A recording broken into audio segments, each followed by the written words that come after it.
నమస్కారం ఈటీవీ 360కి స్వాగతం. ముందుగా ప్రధానాంశాలు. వైభవోపేతంగా పాతబస్తీ లాల్ దర్వాజా బోనాలు, సింహవాహిని దర్శనానికి బారులు తీరిన జనాలు.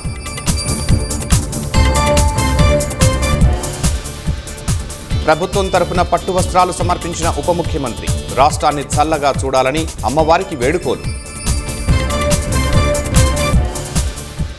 అమ్మవారికి బోనాలు సమర్పించిన పలువురు నేతలు, అధికారులు.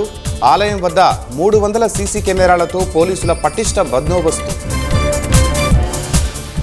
గాయకుడు రాహుల్ సిప్లిగంజ్కి ప్రభుత్వం కోటి నజరానా, కృషి పట్టుదలతో అంతర్జాతీయ స్థాయికి ఎదిగారని సీఎం కితాబు.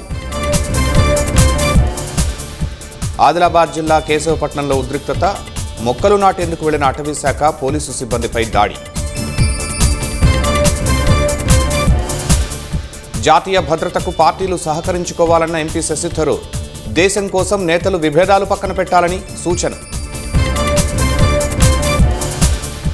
మరోసారి బయటపడ్డ పాక్ వక్రబుద్ధి, ఉగ్రవాదులకు సహకరించిన వారి మరణశిక్ష రద్దుకు ఆమోదం. దక్షిణ కొరియాను హడలెత్తిస్తున్న అకాల వర్షాలు, పలు ప్రాంతాల్లో ధ్వంసమైన రహదారులు, 14 మంది మృతి.